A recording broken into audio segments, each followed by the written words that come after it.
Nous avons fait appel à vous ce soir parce que depuis 30 ans, vous colportez une parole dont le sens n'est pas forcément relayé.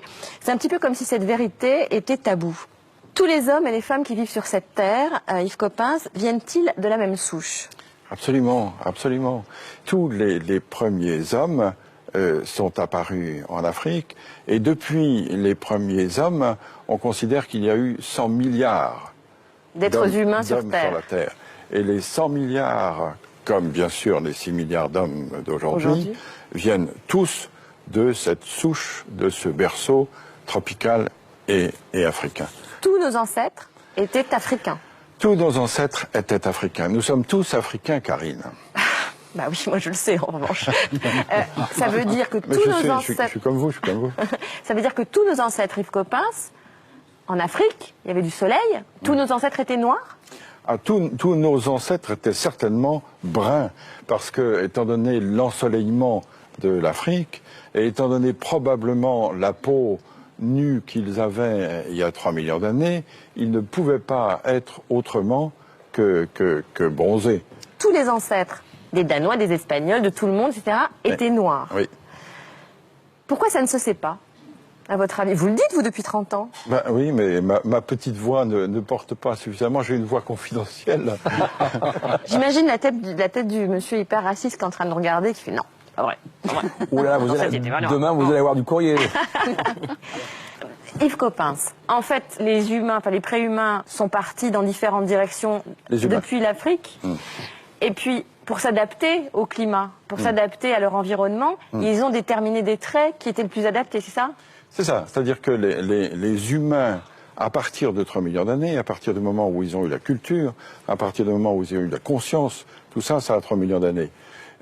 Petit à petit, se sont déployés et ils ont atteint d'autres climats. Et petit à petit, se sont adaptés à autre chose. Par exemple, pour aller en Asie, ils ont dû traverser des montagnes très très hautes, très ensoleillées. Et donc, petit à petit, leurs yeux se sont adaptés, c'est ça?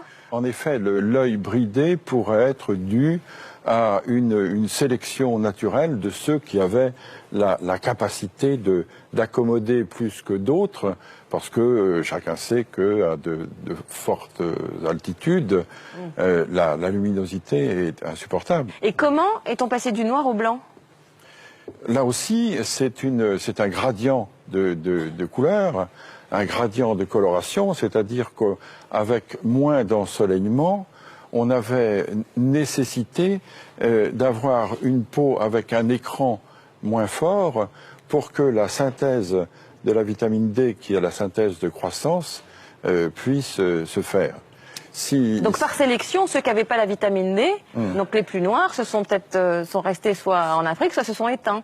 Et ce sont les de plus en plus blancs qui ont pu survivre. C'est une sélection qui s'est faite du noir au plus clair. Si on a un écran de mélanine là où il n'y a pas beaucoup de soleil, la vitamine D ne se synthétise pas et on ne grandit pas. Et du coup, ça gêne évidemment la croissance et le développement de population. Donc le blanc pour vous, c'est pas une couleur? Le blanc, c'est une décoloration. Les blancs sont décolorés pour vous? Oui, je suis un décoloré. Ah oui. Et l'œil bleu, c'est épouvantable ce que je vais dire. C'est un œil qui n'a pas de couleur, c'est le fond qui se reflète. Ah, c'est intéressant. Bah non. Bah si. Merci beaucoup Yves Coppens. Je voulais ajouter quelque chose qu'on ne sait peut-être pas assez. Vous savez qu'aujourd'hui, les 6 milliards et demi d'hommes qui sont sur la Terre sont 6 milliards et demi d'Homo sapiens sapiens.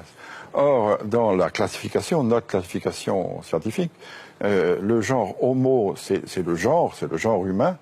Le premier sapiens, c'est l'espèce sapiens, et le deuxième sapiens, c'est la race.